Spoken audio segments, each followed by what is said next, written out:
तो बच्चे लोग हम नेक्स्ट आते हैं केमिकल प्रॉपर्टीज में। इन केमिकल प्रॉपर्टीज आपका जो पहला प्रॉपर्टी है काफी इंपॉर्टेंट है, वो है ऑक्सीडेशन स्टेट। देखो इन एलिमेंट में क्या होता है, जनरल इलेक्ट्रॉनिक कॉन्फ़िगरेशन। इनका जो एलिमेंट का जनरल इलेक्ट्रॉनिक कॉन्फ़िगरेशन है वो होता है NH2 NP3। मीनिंग क्या होता है, आउटर मोस्ट शेल में होते हैं 5 इलेक्ट्रॉन्स। तो when outer most shell contain 5 electrons, so they can have two possibilities. They can gain 3 electrons. By gain of 3 electrons, they can have noble gas configuration NH2 NP6 noble gas configuration, or they can lose either 3 electrons or 5 electrons. So this 3 electron is lost, so they can then form here NH2 configuration, or they can have NH2 NH0 NP भी 0 होगा इसमें, NP 0 होगा खाली इसमें। तो यहाँ पर होता क्या है, आउटर मोस्ट शेल में इलेक्ट्रॉन होते हैं 5, तो या तो पॉसिबिलिटी है कि they can lose all 5 electrons, तो आपका स्टेट आएगा NH0 MP, means then they can have noble gas configuration, और they can gain 3 electron to form -3 oxidation number, तो भी क्या है, they can acquire noble gas configuration. और साथ में क्या होता है कि जो 3 इलेक्ट्रॉन यहाँ पर दिए हैं वो भी लॉस हो सकते हैं, और उस केस में इलेक्ट्रॉन पेयर बचता यहाँ पर है, दैट इज स्टेबलाइज। तो इसलिए हम बोलते हैं जो एलिमेंट होते हैं यहाँ पर है, the element of the group 15 they will show 3 common oxidation state. कौन सा, एक -3 होगा जिसमें इलेक्ट्रॉन 3 गेन करते हैं, और +3 होगा, और +5 होता है। तो मैंने आपको पॉइंट समराइज कर दिए हैं, इसको एक बार नोट कर लेंगे, सुन लीजिए, समझ लीजिए इसको। उसके बाद पहला पॉइंट क्या है, the common oxidation state of these elements are -3 when they gain 3 electrons, +3 when they lose p electrons, or +5 when they lose all 5 electrons of S and P both. The tendency to exhibit -3 oxidation state decreases on moving down the group. Reason क्या होता है कि on moving down the group there is decrease in the elements electronegativity, तो tendency कम होगा electron को hold करने के लिए, इसलिए हम बोलते हैं कि the tendency to exhibit -3 oxidation state decrease on moving down the group. यहाँ पर क्या है, bismuth hardly form any compound in +3 oxidation state.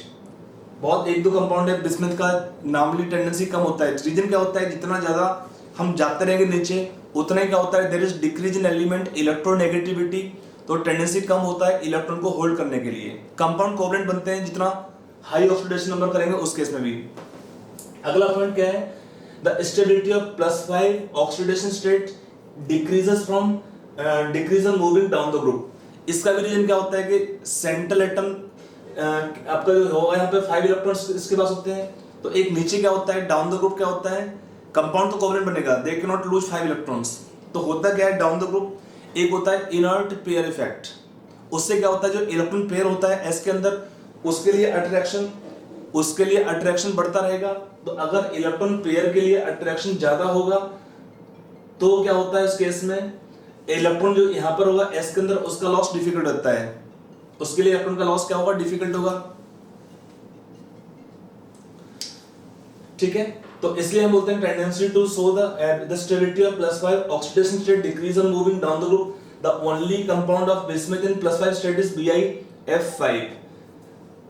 The stability of +5 oxidation state decrease and that of +3 oxidation state increases, it is because of inert pair effect। कि होता क्या है कि जब हमारे इलेक्ट्रॉन पेयर बचेगा S के अंदर उसके लिए अट्रैक्शन बढ़ता रहेगा। इसमें जो आपका 3 एलिमेंट है कॉमनली, आर्सेनिक, एंटीमनी, बिस्मथ, यहाँ पर क्या इन्वॉल्व होते हैं, d इलेक्ट्रॉन्स, तो because of d orbitals some poor shielding effect the attraction for electron pair of S will be slightly increase. और क्या होता है, डिक्रीजिंग द बॉन्ड एंथैल्पी, कि हमारा जो बॉन्ड हम जाते हैं डाउन द ग्रुप क्या होगा, साइज बढ़ेगा तो बॉन्ड एंथैल्पी कम होता है, तो energy release in bond formation is not sufficient for electrons of the s orbital to get unpaired to form 5 bonds. तो इसलिए हम बोलते हैं कॉमन पॉइंट है कि the stability of higher oxidation state will be decreasing on moving down the group, while the stability of lower oxidation state increase on moving down the group. Electron pair जो बचेगा इस case में उसके लिए attraction ज्यादा होता है because of mainly lanthanide contraction. Bismuth के पहले हमारे इलेक्ट्रॉन्स इन्वॉल्व होते हैं D और F दोनों के अंदर, जबकि इन दोनों में क्या होता है, इलेक्ट्रॉन फिलिंग कहाँ पे होता है, खाली D के अंदर। तो ये पॉइंट आपको काम आएगा इस केस में। अगला है point, nitrogen exhibit +1 +2 and +4 oxidation state, +1 +2 and +4 oxidation state also when it react with the oxygen, ये तो कॉमन आपका ऑक्सीडेशन नंबर है ही, -3 + 5 ये तो है ही। प्लस क्या होता है, +1 भी हो सकता है N2O, +2 हो सकता है NO, +4 होता है NO2 के अंदर या N2O4 के अंदर। when it react with oxygen, phosphorus also show +1 and +4 oxidation state in some oxo acids. In case of nitrogen, all the oxidation state from +1 to +4 undergo disproportionation in acidic solution. ये भी काफी important point है, इसको ध्यान रखिएगा। This point is very important. कि in nitrogen, all the oxidation state of nitrogen from +1 to +4 undergo disproportionation in acidic solution. Example देखो, reaction दिया है HNO2 का आपका रिएक्शन हुआ तो क्या बनता है HNO3 + NO। इसका स्टेट था +3, यहाँ पे स्टेट +5 है, यहाँ पे स्टेट +2 है नाइट्रोजन का। NO2 को पास करते हैं वाटर में तो क्या बनता है HNO3 and they will form NO, वहां भी है रिएक्शन ऑफ डिस्प्रपोर्शनेशन। फिर क्या है अगला, in phosphorus all the intermediate oxidation state disproportionate into +5 and -3 both in alkali and acidic medium. However, +3 oxidation state in arsenic, antimony and bismuth become increasingly stable towards disproportionation. Short लिख दिया है DISPROP, इसका मतलब है disproportionation। Reason क्या होता है, inert pair effect, कि जो इलेक्ट्रॉन पेयर बचेगा इसके अंदर उसके लिए अट्रैक्शन ज्यादा होगा, तो जो लोअर ऑक्सीडेशन नंबर का स्टेबिलिटी बढ़ेगा, इसलिए हम बोलते हैं +3 state is more stabilized on moving down the group against even the reaction of disproportionation in these 3 elements arsenic, antimony and bismuth। एक पॉइंट में और ऐड कर लेंगे नाइट्रोजन के बारे में। देखो नाइट्रोजन क्या होता है, कोवैलेंसी के बारे में बात करेंगे कि nitrogen can have maximum covalency, nitrogen can exhibit और शो मैक्सिमम कोवैलेंसी। कितना हो सकता है इसका, only 4। It cannot have the covalency exceeding 4। इसका रीजन क्या होता है, नाइट्रोजन के पास कौन से होंगे orbitals, S and P only, no vacant d orbitals, जबकि बाकी एलिमेंट होते हैं while remaining elements। इसका रीजन क्या है, due to non availability of vacant d orbitals, while remaining or rest of the elements can show covalency, maximum covalency up to 6, 5, 6 आपको पता है आराम से। एग्जांपल देखो like PF5- PF molecule can gain electron 1 to form PF6-। तो इन PF6- क्या होता है, ज्योमेट्री बिकम ऑक्टाहेड्रल। और यहां पर क्या होता है, phosphorus use one of the extra vacant d orbitals. तो इसलिए बोलते हैं कि जो एलिमेंट होते हैं, बाकी का क्वेश्चन पूछता है क्या हमें कि PCl5 is well known compound but NCl5 is not known. Reason क्या होता है ऐसा क्वेश्चन, या SF6 is well known compound, OF6 is unknown. ये बोर्ड में पूछता है 1 नंबर क्वेश्चन। तो रीजन क्या है दोनों केस में कि OF6 is not known, NCl5 is not existing. इनमें दोनों का कॉमन रीजन क्या होता है कि नाइट्रोजन हो या एलिमेंट आपका हो ऑक्सीजन, दोनों में क्या होता है, नो वैकेंट d ऑर्बिटल्स। तो without availability of vacant d orbitals इनका ऑक्टेट का एक्सपेंशन पॉसिबल नहीं होता है। इसलिए ये एलिमेंट जो है higher oxidation, this element can not show the covalency more than 4। The element of second period they do not expand the covalency more than 4। ठीक है, तो ये हमारा होगा प्रॉपर्टी ऑक्सीडेशन स्टेट। अगला आपका पॉइंट आएगा इसमें नाइट्रोजन का anomalous behaviour, then the properties of compound will continue. तो हम देखते हैं हमारा जो अगला टॉपिक है अनॉमलस बिहेवियर ऑफ नाइट्रोजन। ये काफी कॉमन क्वेश्चन मिलता है आपको सभी एलिमेंट्स के लिए। यहाँ पर ऐसे ग्रुप 1 में होता है लिथियम, फिर 2 में होता है बेरिलियम, फिर अगला बोरॉन, फिर कार्बन, फिर नाइट्रोजन, फिर ऑक्सीजन, फिर फ्लोरीन। सब केस में एक पॉइंट कॉमन रहता है, अनॉमलस बिहेवियर ऑफ फर्स्ट मेंबर। होता क्या है, जो फर्स्ट मेंबर होता है हर एक ग्रुप का, पी ब्लॉक एलिमेंट का और एस ब्लॉक एलिमेंट का, उसकी प्रॉपर्टीज काफी डिफरेंट होती हैं than the remaining group elements. इसे यहाँ पर क्या है, अगर हम बोलते हैं नाइट्रोजन, यहाँ भी सेम कहानी है कि nitrogen differ in many properties from the remaining group elements. This difference in properties called as anomalous behaviour. Question पूछता है स्कूल एग्जाम के अंदर, पूछ लेता है बोर्ड एग्जाम में कि व्हाई नाइट्रोजन शो अनॉमलस बिहेवियर, उसका रीजन क्या होगा, उसके 4 कॉमन रीजन आएंगे, आपका ये बोरोन हो चाहे कार्बन हो या नाइट्रोजन हो या आपका ऑक्सीजन या फ्लोरीन, इनफैक्ट सभी में हम इनको इस पॉइंट को कर सकते हो। क्या लिखोगे, पहला पॉइंट क्या है, दे हैव स्मॉल साइज, लिखा ना, nitrogen differ from remaining group element in many properties, this difference in properties called as anomalous behaviour. इसके रीजंस क्या क्या होंगे, पहला रीजन है स्मॉल साइज, अगला रीजन है हाई इलेक्ट्रोनेगेटिविटी ऑफ नाइट्रोजन, अगला पॉइंट है हाई आयनेशन एंथैल्पी, साइज छोटा है तो इलेक्ट्रॉन के लिए अट्रैक्शन ज्यादा होगा, उस केस में क्या होगा, हाई आयनेशन एंथैल्पी, और क्या है, non availability of vacant D orbitals. इससे क्या होता है कि प्रॉपर्टीज में काफी फर्क पड़ता है, like they can not expand the octet, they can not have more than 8 electron in the valence shell after given bond formation, और क्या होता है, d pi P pi bonding में भी डिफिकल्टी पड़ता है इसकी वजह से। तो यहाँ पे प्रॉपर्टीज कौन सी डिफरेंस है, उसमें एक समरी बना दी है, पॉइंट्स बना दिए हैं, इन पॉइंट के फॉर्म में you can write the answer if in the question it is given to you. आपका जो क्वेश्चन पूछेगा आपका मेंस में या एडवांस में या नीट के अंदर, वो पूछता है प्रॉपर्टीज को लेके, पॉइंट्स को लेके, बाकी बोर्ड एग्जाम में तो आपको पूछेगा सब्जेक्टिव क्वेश्चन लिखने के लिए।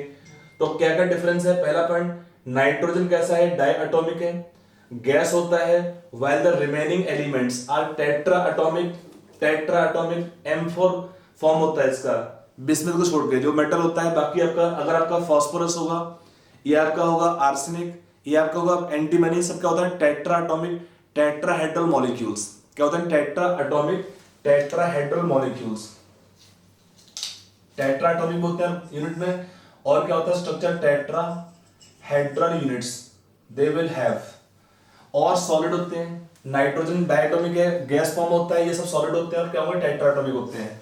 फिर क्या है, nitrogen is less catenating than phosphorus, already इसको एक्सप्लेन किया गया है कि नाइट्रोजन में क्या होता है, सिंगल बॉन्ड वीक होता है, क्योंकि दोनों नाइट्रोजन पे लोन पेयर होंगे, तो lone pair repulsion of the neighbouring atoms, उससे क्या होता है बॉन्ड वीक हो जाता है।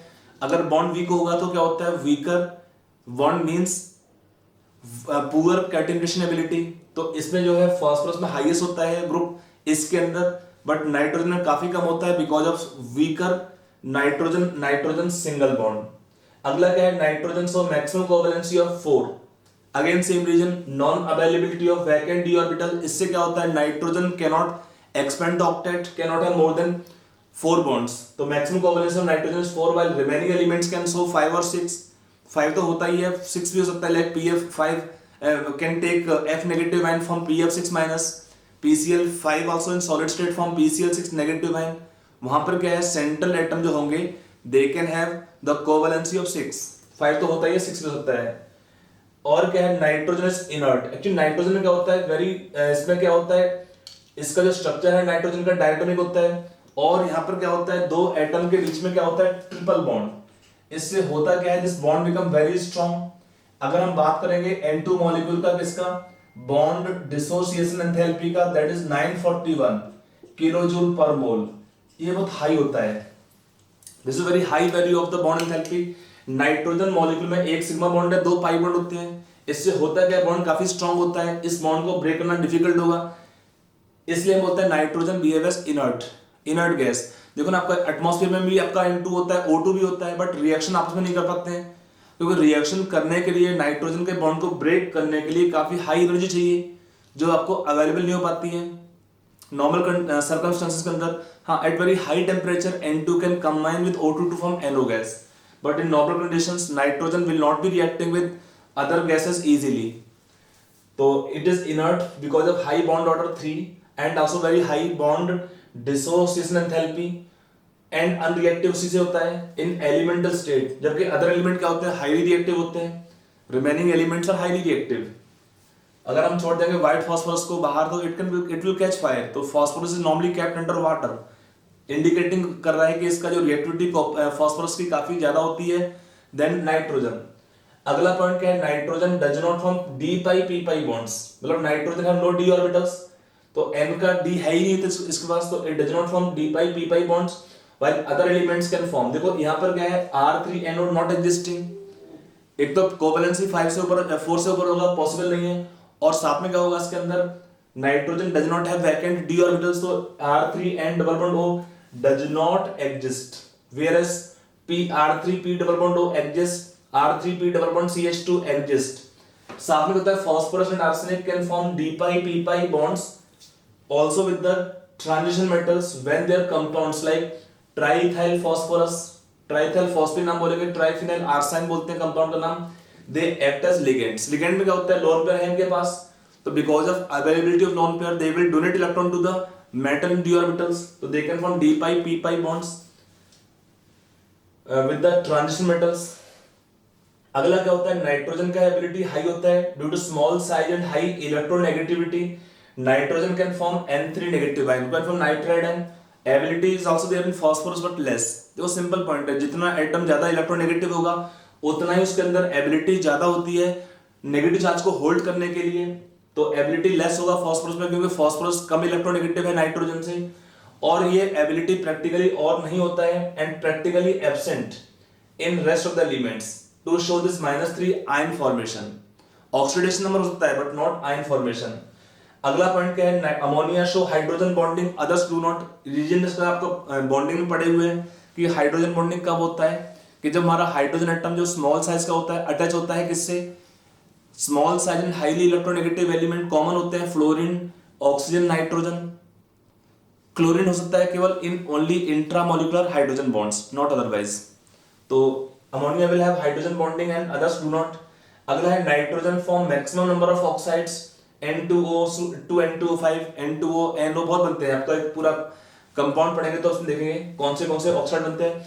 फास्फोरस में 3 बनते हैं oxide, P4O6, P4O8 and P4O10. जबकि जो बाकी 2 एलिमेंट होते हैं आर्सेनिक एंड एंटीमनी, इसमें 2 बनते हैं. It form only 2 oxides. क्या क्या इसमें फॉर्मूला होगा इनके ऑक्साइड के लिए, थोड़ा स्पेस कम था, just adjusted here.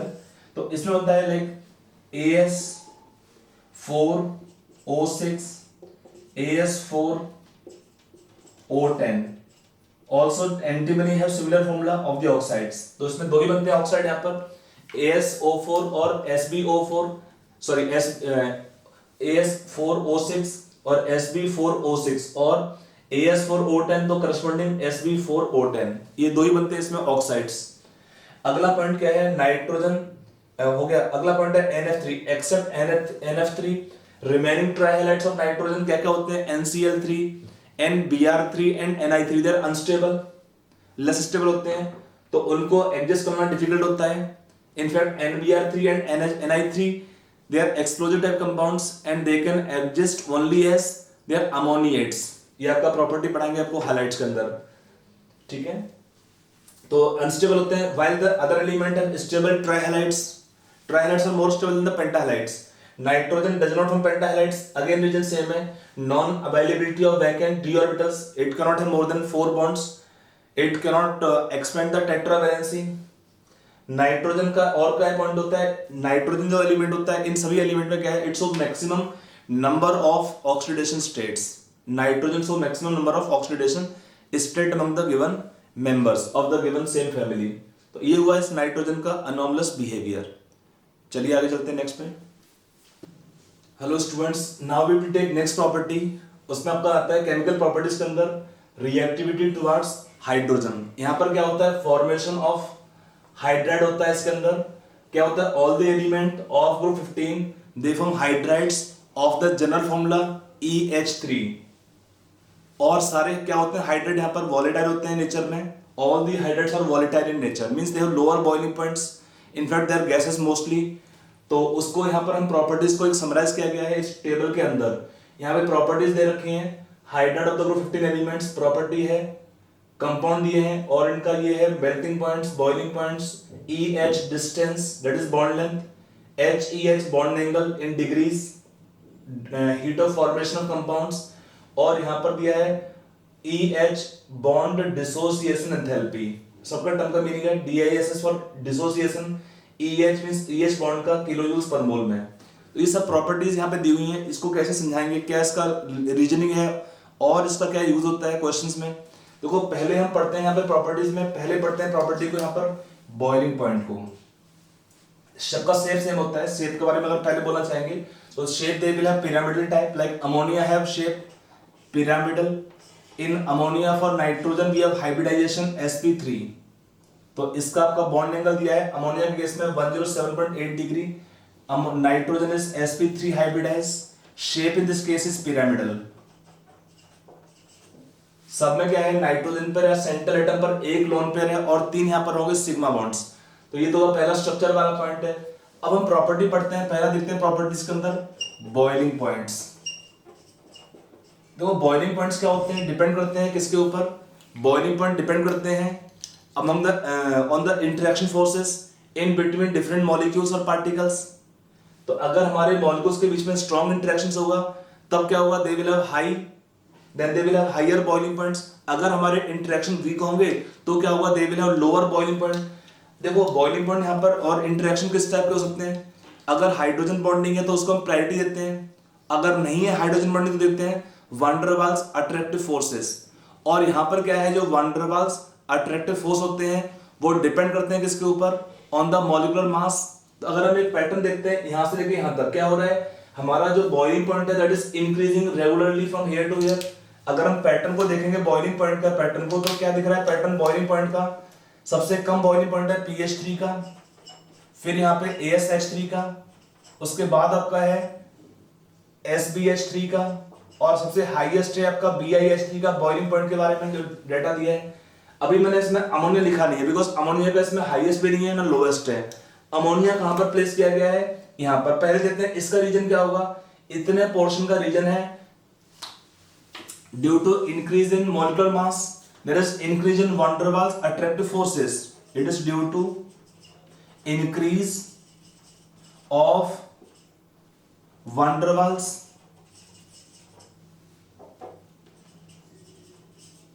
attractive forces which are directly proportional to molecular weight. जितना ज्यादा होगा molecular weight उतना ही उसका ज्यादा होगा van der Waals attractive forces, और इससे क्या होगा, they also have higher boiling point, एक प्रॉपर्टी। लेकिन अगर हम देखें यहाँ पे अमोनिया का बॉइलिंग पॉइंट न तो हाईएस्ट है न लोएस्ट है, अमोनिया यहाँ पे प्लेस किया गया है। इसका क्या है बॉइलिंग पॉइंट अमोनिया का, ammonia has higher boiling points compared to first two members PH3 and ASH3। इसका रीजन क्या है, due to intermolecular hydrogen bonding. Ammonia only can have hydrogen bonding in the molecules, और किसी में अंदर hydrogen bonding का ability नहीं होता है। तो अमोनिया में क्या होगा, हाइड्रोजन बॉन्डिंग, इससे क्या होगा, अमोनिया का ज्यादा बॉइलिंग पॉइंट है compare to PH3 and ASH3। But क्या होता है अमोनिया में, ammonia have weaker hydrogen bonds, तो ammonia has lower boiling points, lower boiling point compare to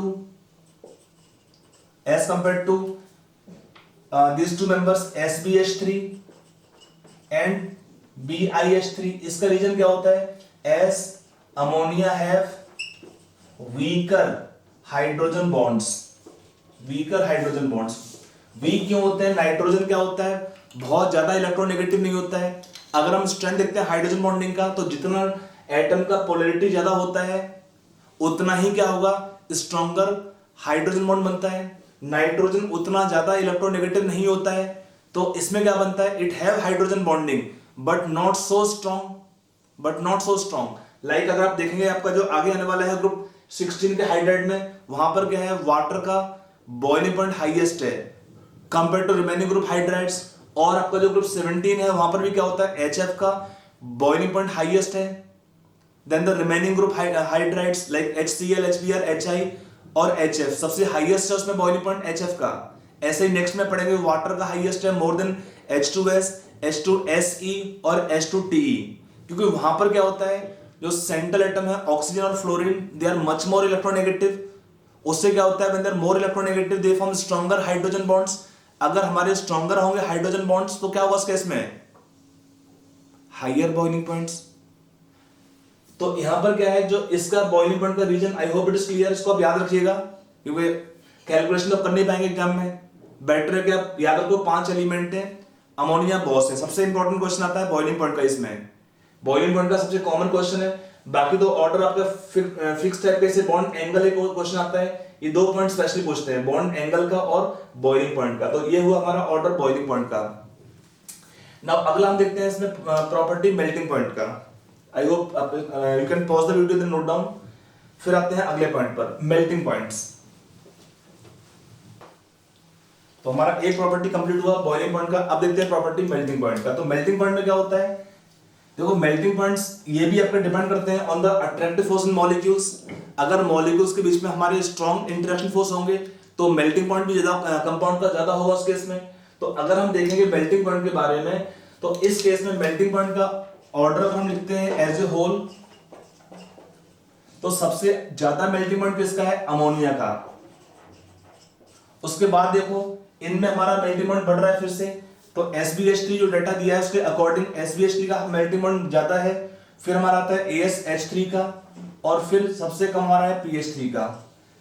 यहां पर जो ऑर्डर है बॉइलिंग पॉइंट का और मेल्टिंग पॉइंट का, उसका पैटर्न सेम नहीं होता है। देखो हम क्या करते हैं, we are comparing the boiling point for liquids and melting point for solids. Melting point कहां पर होता है, सॉलिड के लिए लेते हैं, और किसके लिए लेंगे, बॉइलिंग पॉइंट लिक्विड्स के लिए। तो लिक्विड फेज में क्या होता है, हमारा जो van der Waals attraction forces हैं वो they are dominating over hydrogen bonding for these two members.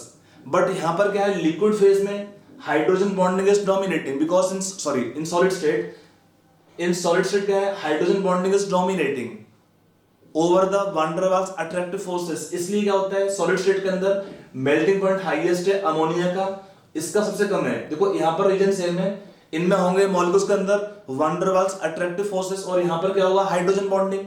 In solid state hydrogen bonding become more stronger. Actually बहुत सारे एटम मॉलिक्यूल्स पास में रहेंगे तो इंटरेक्शन ज्यादा हो पाएगा सॉलिड स्टेट के अंदर, इसलिए हम बोलते हैं मेल्टिंग पॉइंट आपका ज्यादा है अमोनिया का। And then as expected melting point increases on moving down the group because of increasing the van der Waals attractive forces. ये हमारा प्रॉपर्टी हुआ मेल्टिंग पॉइंट का। अब हम अगला प्रॉपर्टी लेंगे यहां पर किसका, EH बॉन्ड डिस्टेंस का, that is called as bond length also, EH bond distance. तो इसमें क्या ऑर्डर है बॉन्ड डिस्टेंस का, सिंपली आपका जो सेंट्रल एटम है उसका साइज बढ़ेगा with increasing size of central atom. Hydrogen का साइज उस समय सेम ही रहेगा, तो अगर हमारा सेंट्रल एटम का साइज बढ़ेगा तो distance between centre of two atom बढ़ेगा। इससे क्या होगा, आपका जो बॉन्ड लेंथ है वो आपका क्या होगा, इसमें इंक्रीज होगा, बढ़ेगा सीरीज में। तो इसका सबसे कम है बॉन्ड लेंथ, फिर बढ़ेगा और इंक्रीज होता है। तो bond length increase on moving down the group. तो ये हमारा बॉन्ड लेंथ का हुआ। अगला आता है हमारा, पहले इसको देखेंगे हम बॉन्ड एंगल के बारे में। तो बॉन्ड एंगल का क्या होता है, ये काफी इंपॉर्टेंट क्वेश्चन है, बॉन्ड एंगल बेस्ड क्वेश्चन। मैं इसको मिटा के लिखता हूं क्योंकि स्पेस थोड़ा कम लिखता है बचेगा। जो हमारा पॉइंट है बॉन्ड एंगल का, this question is very important exam के लिए। देखो बॉन्ड एंगल क्या होता है, अगर हम सब में देखते हैं, नाइट्रोजन आपका अमोनिया है, इसमें हाईएस्ट बॉन्ड एंगल है। फिर आपका उसके बाद आता है PH3 का, फिर आपका है AsH3 का, फिर आपका है SbH3 का बॉन्ड एंगल सबसे कम है, BiH3 का बॉन्ड एंगल। तो इसका रीजन क्या है बॉन्ड लेंथ का, बॉन्ड एंगल का डिक्रीज होने का डाउन द सीरीज। तो इसमें रीजन क्या होता है, देखो अगर मैं ऑर्डर लिखता हूं, इस ऑर्डर में मूव करने पर, on moving down the group, on moving down the group क्या होता है, the electronegativity of central atom क्या होगा, दैट डिक्रीजेस। यहां पे नाइट्रोजन सबसे ज्यादा इलेक्ट्रोनेगेटिव है, फिर फास्फोरस है, फिर आर्सेनिक है, फिर एंटीमनी, फिर बिस्मुथ। इससे होता क्या है, अगर central atom become less and less electronegative, so इससे क्या होगा, the attraction for bond electron pair और bond pair, it is BP bond pair decreases. अगर आपका सेंट्रल एटम ज्यादा इलेक्ट्रोनेगेटिव है तो अट्रैक्शन ज्यादा होगा बॉन्ड पेयर के लिए। इससे होता क्या है, bond pair move away from central atom. तो हमारा जो सेंट्रल एटम के पास में होगा बॉन्ड पेयर, किसमें, अमोनिया के केस में। उसके बाद जो है bond pair move away from central atom, bond pair move away from central atom. उससे होता क्या है, distance between bond pair increases and then repulsion between the bond pair decrease। अगर डिस्टेंस ज्यादा होगा बॉन्ड पेयर के बीच में तो रिपल्सन कम होगा, डिक्रीजेस। और अगर रिपल्सन कम होगा तो आपका जो बॉन्ड एंगल है that bond angle also decreases. एक तो आपका ये रीजन होता है, अगर आपका क्वेश्चन स्कूल एग्जाम में है, सब्जेक्टिव क्वेश्चन है, तो आप इसको लिख दीजिए, this is the correct answer, you will get full marks for this answer school exam के लिए। बट इसका एक रीजन और भी होता है, एक होता है अगर एक होता है मॉडिफाइड बेंड्स रूल, या हम इसको एक और रूल बोलते हैं ड्रैगोस रूल, जो केमिकल बॉन्डिंग में काम आता है। तो ड्रैगोस रूल क्या बोलता है, या हम इसको हम ड्रैगोस रूल में बोलते हैं। इसका एक और रीजन आएगा, don't use the word ड्रैगोस rule, आप लिख सकते हैं ड्रैगोस रूल। ये रूल क्या बताता है कि if central atom have electronegativity 2.5 और less, if central atom is attached to other atoms, surrounding atoms which have electronegativity 2.5 or less, then there is no hybridization of central atom if central atom belong to third period and onwards। अगर आप देखें इस case में कितना bond angle है BH3 में 90 degree है। ये कब पॉसिबल होगा, ये तब पॉसिबल होगा जब लोन पेयर रहेगा प्योर इन s ऑर्बिटल्स, और जो तीन होंगे mutually perpendicular p orbitals, they will form bond directly with the hydrogen atoms. तो इसमें जो हम सेकंड रीजन लिख सकते हैं डायरेक्टली यहाँ पे इसके टर्म्स में कि it is because of, it is due to increase of percentage p character of bonding orbitals.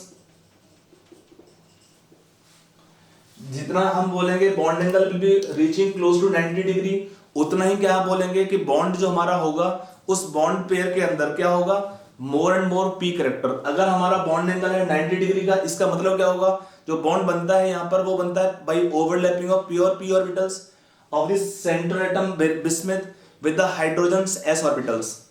तो अगर हमारा देखो एकदम गैप कम हुआ है, तो ये रूल क्या बोलता है, ड्रैगोस रूल ये बोलता है कि the central atom belong to third period and onwards, fourth period हो, फिफ्थ पीरियड, सिक्स्थ पीरियड हो, तो क्या होता है उस केस में, और वो अटैच कहां पर है, and that is attached to other atoms which have electronegativity 2.5 और less, then there is no hybridisation around central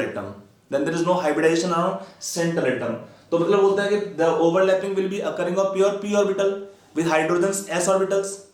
अगर जो हम डाटा देखते हैं बॉन्ड एंगल का, दैट सपोर्ट सेम थिंग कि यहाँ पर एकदम 90 डिग्री है, ये भी 90 के पास है, बट फिर भी इसमें थोड़ा सा s कैरेक्टर आएगा, p कैरेक्टर कम होगा, बॉन्ड ज्यादा होगा इनमें, लेकिन यहाँ पे प्योर p कैरेक्टर आता है इस केस में। तो इसका जो सेकंड रीजन लिखेंगे, it is because of increase of percentage p character of the bonding orbital. तो ये सेकंड आपका आएगा reason for this bond angles. ठीक है, आप आराम से वीडियो पॉज करके नोट कर सकते हैं। अगला आता है हमारा हीट ऑफ फॉर्मेशन। इसका कोई बहुत सिग्निफिकेंस नहीं है, दैट सिंपली सेज दैट कि हमारा जो हीट ऑफ फॉर्मेशन है कंपाउंड्स का, सबसे अमोनिया में नेगेटिव होता है, means it is formation is favoured thermodynamically, but बाकी केस में इसका फेवर कम होता है, फॉर्मेशन लेस फेवर्ड थर्मोडायनामिकली। जितना पॉजिटिव हाई होगा उतना ही कंपाउंड का फॉर्मेशन डिफिकल्ट होता है बाय रिएक्शंस। अगला यहाँ पे देखते हैं, यहाँ पर बॉन्ड डिसोसिएशन एंथैल्पी। ये क्या होता है, simply when the bond length increases, this bond dissociation enthalpy, इसको हम शॉर्ट में लिख सकते हैं BDE, मतलब बॉन्ड डिसोसिएशन एंथैल्पी।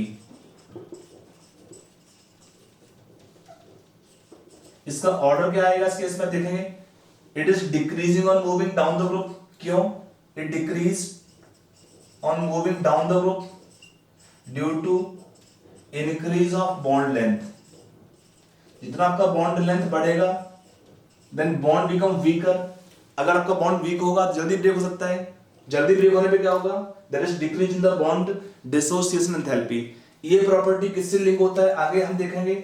ये प्रॉपर्टी आपका लिंक होता है थर्मल स्टेबिलिटी से।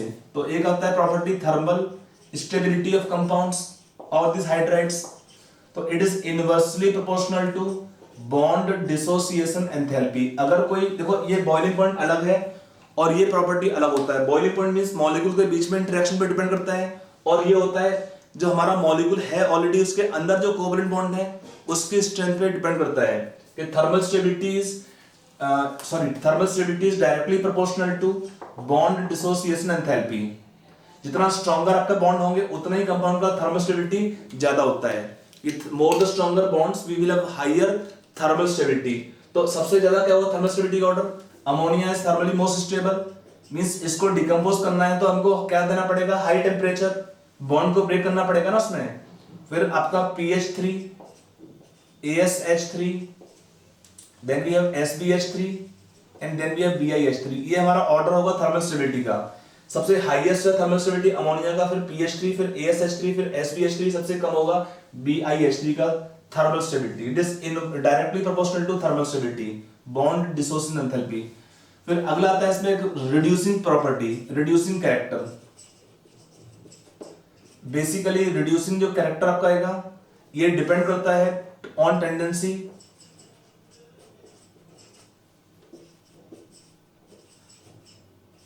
टू सप्लाई हाइड्रोजन, तभी तक होगा रिड्यूसिंग एजेंट यहां पर। तो यहां पर क्या है, अगर हम इसको डिस्कस करते हैं, reducing property is inversely proportional to thermal stability. अगर आपका बॉन्ड जल्दी ब्रेक होगा तो क्या होगा? Compound can break more easily, thermally less stable होगा। तो इसका ऑर्डर क्या मिलता है? BiH3 thermally more stable, then SbH3, then ASH3 and then PH3 and then ammonia. तो ये होगा हमारा रिड्यूसिंग प्रॉपर्टी का ऑर्डर कि reducing property is inversely proportional to thermal stability. If a compound is thermally more stable, it does not decompose easily at lower temperature और heat, तो thermally more stable compound will have lowest reducing character और इसका ज्यादा होगा। तो ये दो property link है। Thermal stability is directly proportional to bond dissociation enthalpy and reducing power is inversely proportional to thermal stability. ये आपके और भी काम आएगा पॉइंट, कहां पर? इन ग्रुप 16, 17 हाइड्राइड्स, तो वहां पर भी आप सेम लॉजिक लगाएंगे। ठीक है, एक प्रॉपर्टी यहां पर रहता है on the basic character of this hydrides. Hydride can be basic nature this hydride because यहां पर क्या है, सेंट्रल एटम पर एक लोन पेयर है, तो because of availability of lone pair on central atom this compounds are behaving as base, they can behave as lowest base. तो अगर हम इसमें डिस्कस करते हैं basic character of the hydrides, तो अगला जो प्रॉपर्टी है बेसिक स्ट्रेंथ और basic character of these hydrides, तो it is directly proportional to electron density on central atom।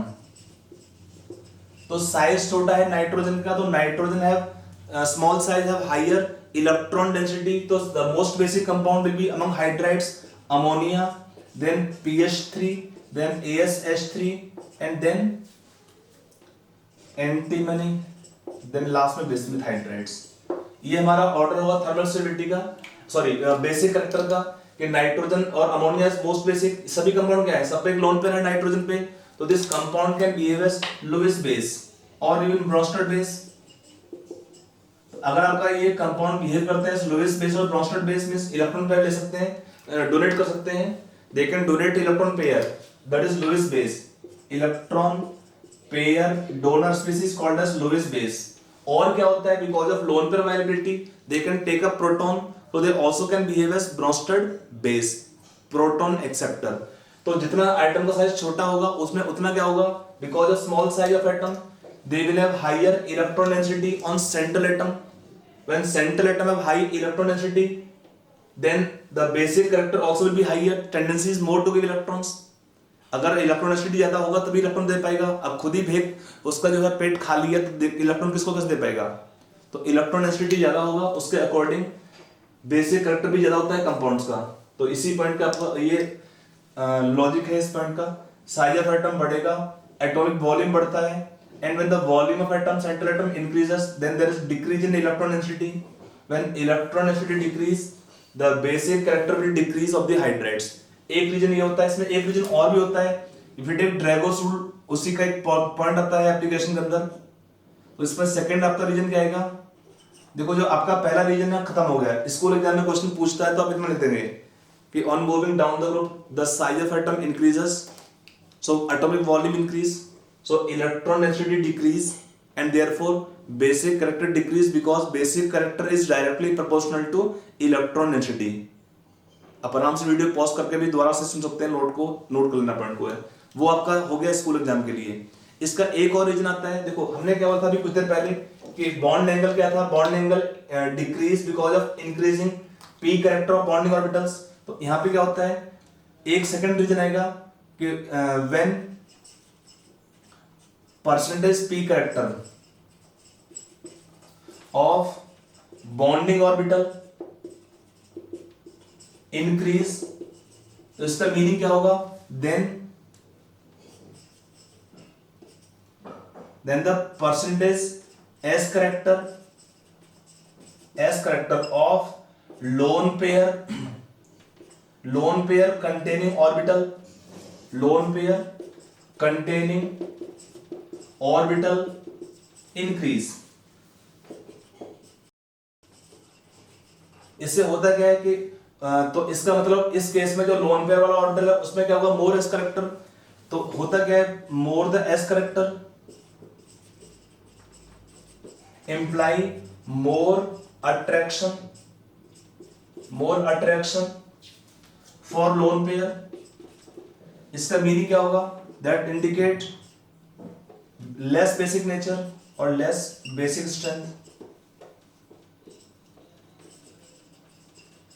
तो क्या होता है, डाउन द ग्रुप जो हमारा ऑर्बिटल्स होता है इसमें लोन पेयर है, उसके अंदर एस करेक्टर क्या है, एस करेक्टर बढ़ता है in the lone pair containing orbital. तो अगर लोन पेयर कंटेनिंग में एस करेक्टर ज्यादा होगा, इसका मतलब क्या है, for the electron they have more attraction more means tendency become less to give electrons, and when the tendency is less to give electron that means the basic character will decrease on moving down the group for this hydrides. I hope it is clear. चलिए, तो ये हमारे different properties हुआ about the hydrides.